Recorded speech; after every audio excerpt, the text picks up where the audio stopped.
Bonjour. Donc nous, on est le laboratoire Junior NEED, Nouveaux enjeux épistémologiques en didactique des langues. On a commencé ce laboratoire en 2025, l'année dernière. Donc on est un peu au début de notre travail, mais on a quand même des choses à vous présenter. Donc, pourquoi on a créé ce laboratoire? D'abord, ça vient d'une réflexion épistémologique commune. Nous, on est donc les 4 membres fondatrices du Labo Junior. On est doctorante en didactique des langues et des cultures. Et en fait, on a pu travailler, discuter ensemble d'enjeux et d'épistémologie en lien avec nos différents sujets de recherche. Et on s'est dit que ça pouvait être intéressant d'aller un peu plus loin dans la réflexion et de créer une structure pour pouvoir un petit peu discuter de tout ça dans un cadre un peu plus académique. Donc, comme je disais, on est doctorante en didactique des langues. Et l'idée, c'était de construire un cadre épistémologique commun qui, au lieu de s'ancrer uniquement dans les sciences du langage, comme c'est le cas traditionnellement, de s'ancrer plus dans les sciences humaines en valorisant des perspectives transdisciplinaires et en en s'inspirant d'outils qui viennent d'autres disciplines que la didactique ou les sciences du langage. Par exemple, Sarah travaille en histoire. Voilà, donc on essaye de vraiment favoriser la transdisciplinarité dans nos recherches et le laboratoire, il servait aussi à ça. Euh, donc, on a comme objectif aussi de s'intéresser particulièrement à la question des institutions, parce que, étant didactique, on travaille beaucoup avec les institutions scolaires, que ce soit l'école, l'université, etc. Et c'est des choses qui ne sont pas forcément très questionnées dans nos recherches au sens large. Et on avait vraiment envie, nous, de faire le lien finalement entre et d'expliquer ce qui se passe dans les salles de classe, ce qui se passe dans les cours, ce qui se passe dans les programmations par les questions institutionnelles. Et ça nous permet également de penser du coup les rapports de pouvoir, les normes, les hiérarchies qu'il peut y avoir au sein des pratiques et de la théorie aussi de la didactique. Du coup, l'idée, c'est d'analyser tout ça avec comme des vrais objets de recherche et de pouvoir vraiment discuter de ces questions-là au sein du labo. Euh, L'idée aussi qu'on avait, c'était d'essayer d'un petit peu importer la didactique à l'ENS parce qu'il n'y en a pas, ou très peu. Et du coup, l'idée, c'était vraiment de créer aussi un partenariat entre notre labo de l'Université Sorbonne Nouvelle, le DILTEC, et l'ENS pour promouvoir aussi la didactique des langues comme étant quelque chose d'interdisciplinaire et en mettant en valeur les travaux qu'on fait aussi au DILTEC et dans d'autres labos de didactique, mais nous étant du DILTEC, du coup, voilà. Donc l'idée, c'est vraiment aussi d'avoir un lieu de circulation entre l'ENS et le DILTEC, de pouvoir s'inspirer les uns des autres des différentes disciplines et des différents courants de pensée qui peuvent intéresser la didactique, parce que finalement, on voit que on peut un peu faire de tout en didactique et c'est ça qui est chouette. Et enfin, on voulait vraiment aussi faire de ce laboratoire un lieu de travail en commun euh, pour, euh, pour pouvoir s'entraider finalement dans nos travaux et essayer de travailler un petit peu sur la théorie tout ensemble et la pratique et questionner nos pratiques. On n'en est pas au même moment de nos thèses. Moi, je suis plutôt à la fin, les filles sont plutôt au début. Donc, ça permet aussi de s'entraider sur le travail de thèse qui est long et parfois pénible. Et, et donc, on voulait aussi profiter de l'opportunité d'avoir cette structure pour pouvoir créer des moments d'échange entre doctorantes ou avec les masterants aussi, qui finalement, en faisant de la recherche, sont des chercheurs et des chercheuses à part entière et qui n'ont pas ce statut-là, mais enfin voilà, de trouver aussi un moyen de valoriser les recherches des masterants et des masterantes. Et donc de créer un espace commun de réflexion pour s'enrichir les unes les autres. Notre fonctionnement, donc comme je l'ai dit, on est rattaché à la fois au DILTEC et à l'ENS. On a un peu identifié 4 grandes thématiques qui constituent, selon nous, des nouveaux enjeux pour la didactique des langues. Et donc, on veut organiser 4 journées sur chacune de ces thématiques, qui sont donc la santé mentale. C'est la première journée qu'on a organisée en octobre dernier et dont je vais parler rapidement après. On a aussi les inégalités. Donc là, ce sera normalement en avril. Qu'on organisera notre journée de travail sur les inégalités, à la fois d'accès au savoir et à la fois de la confrontation aux inégalités sur nos terrains de recherche, puisqu'on travaille dans les domaines de l'éducation.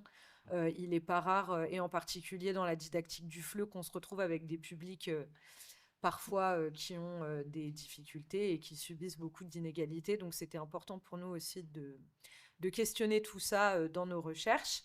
On a identifié aussi un enjeu sur la crise climatique et enfin le dernier enjeu sur l'intelligence artificielle et comment ça vient un petit peu perturber toutes les normes d'enseignement-apprentissage qui existent aujourd'hui et qui donc sont à penser aussi pour nous, pour les intégrer dans nos pratiques ou dans les futures formations de profs.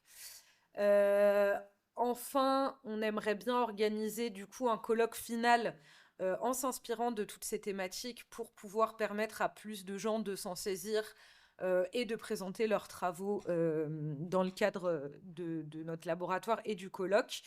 Et éventuellement faire une publication collective à partir de ce colloque et à partir de tous les travaux qu'on aura menés pendant les 2 ans ensemble. Et dans une perspective un petit peu plus pratique, l'idée c'est aussi d'essayer d'élaborer une charte du mieux-être dans la recherche. Donc encore une fois, en s'inspirant du travail qu'on fait tout ensemble pendant nos journées de travail, pour essayer de faciliter la vie dans les labos, alors en particulier de didactique, puisque c'est nos terrains de recherche et nos laboratoires, mais qui pourraient inspirer aussi d'autres laboratoires et d'autres structures pour essayer de prendre en compte tous ces nouveaux enjeux qui émergent. Et du coup, je vais présenter un petit peu après notre journée si on a le temps, mais pour conclure un petit peu cette première partie, ce que ça nous apporte, du coup, c'est d'avoir une posture vraiment critique de la didactique, parce que finalement, le paradigme de pensée critique, il n'est pas trop abordé en didactique des langues, et l'idée, c'était aussi pour nous de pouvoir un petit peu créer, ouvrir ce paradigme à la didactique, de pouvoir aussi avoir une réflexivité sur nos positions à l'intérieur des institutions, sur les biais et sur les conditions sociales à la fois du faire recherche mais également de l'enseignement-apprentissage, et de créer aussi une communauté de recherche pour toutes les personnes qui le souhaitent, et pour pouvoir échanger et s'apporter des choses et s'enrichir les unes les autres. Du coup, rapidement, si j'ai le temps, je sais pas depuis combien de temps je parle. On a organisé du coup notre première journée sur le thème de la santé mentale en octobre dernier. Donc, l'idée, c'était vraiment d'interroger la question de la santé mentale en lien avec la recherche, mais également en lien avec les pratiques enseignantes, puisque comme je le disais tout à l'heure, quand on est en didactique, on est souvent confronté à des publics sensibles et parfois ça peut avoir un impact parce que finalement on est toujours plus ou moins confronté à des données sensibles ou à des personnes en situation compliquée. Et donc l'idée c'était aussi de penser un cadre pour pouvoir un peu nous protéger de ça et pouvoir discuter, faire des retours d'expérience là-dessus et à la fois de penser la question de la santé mentale en lien avec le travail de recherche. Parce que c'est vrai que, bah, en fait, en tant que doctorant, on n'est pas toujours considéré comme des travailleurs. euh, Parce que bah, certaines personnes ne sont pas financées pour faire leur thèse. Et du coup, ça leur octroie pas le statut de travailleur. Et même quand on a un contrat doctoral, finalement, on est toujours considéré comme étant jeune chercheur et pas comme étant chercheur à part entière, alors que finalement, nos recherches sont destinées à l'université et on travaille pour l'université. Donc l'idée, c'était aussi de questionner ça et de voir comment on peut proposer aux labos de créer des espaces enfin, qui prennent plus en compte ces questions-là. Euh, hum. Donc voilà, on a organisé la journée de travail d'abord sous forme d'une table ronde le matin avec des intervenantes qui venaient un peu de partout, à la fois des sciences du langage, à la fois de la didactique. Elle travaille en quoi? En sciences du langage aussi. En communication. Pour parler à la fois de la confrontation aux données sensibles, mais également au travail de thèse en tant que tel. Et l'après-midi, c'était plutôt un atelier participatif à partir de toutes les problématiques qui avaient été soulevées le matin, de travailler ensemble à constituer un début de charte du mieux-être pour les doctorants. Donc voilà, ont été abordées la question de la confrontation aux données sensibles et des conditions de travail. Euh, Par rapport à la confrontation aux données sensibles, on a parlé de la question des terrains, etc. et de comment aussi préserver les lecteurs et les lectrices de l'exposition aux données sensibles, parce que finalement, on a aussi la responsabilité, nous, en tant que chercheurs qui ont été confrontés à ces données-là, de protéger notre lectorat, nos collègues, etc., quand on travaille sur des questions un petit peu compliquées. Donc, comment on peut faire pour essayer de préserver aussi les autres de nos propres recherches. On a parlé du coup, comme je le disais, du statut des doctorants, de l'isolement, de l'absence de formation à l'encadrement de la thèse aussi. C'est quelque chose où on s'est dit, bah finalement, y a pas vraiment... Enfin, l'HDR ne permet pas une formation à proprement parler à l'encadrement de la thèse, mais plus à la recherche, et que donc ça pouvait être intéressant aussi de proposer des vraies formations à l'encadrement du travail pour les professeurs des universités. Et donc voilà, pour la création de la charte, du coup, les pistes envisagées, c'est d'encourager la réflexivité et donc de créer des espaces de travail et des espaces réflexifs et de rencontres pour les doctorants pour lutter contre l'isolement et à la fois pour discuter des questions de réflexivité. On a parlé aussi de repenser le statut des doctorants et des masterants parce que, comme je le disais tout à l'heure, les masterants sont aussi des chercheurs et des chercheuses et donc il est important de les considérer en tant que tels et en tant que travailleurs de la recherche. Et on a aussi discuté de l'encadrement des thèses et de la durée, parce que parfois le travail émotionnel dans nos disciplines peut être aussi à prendre, enfin devrait être aussi à prendre en compte. Et donc on a mis en valeur l'idée d'une slow science qui pourrait permettre aussi de questionner toutes ces idées de données sensibles, de terrains sensibles et de pouvoir avoir des meilleures conditions de travail. Voilà. Et après, on a parlé du violentomètre du doctorat. Je ne sais pas si vous connaissez le concept, mais voilà.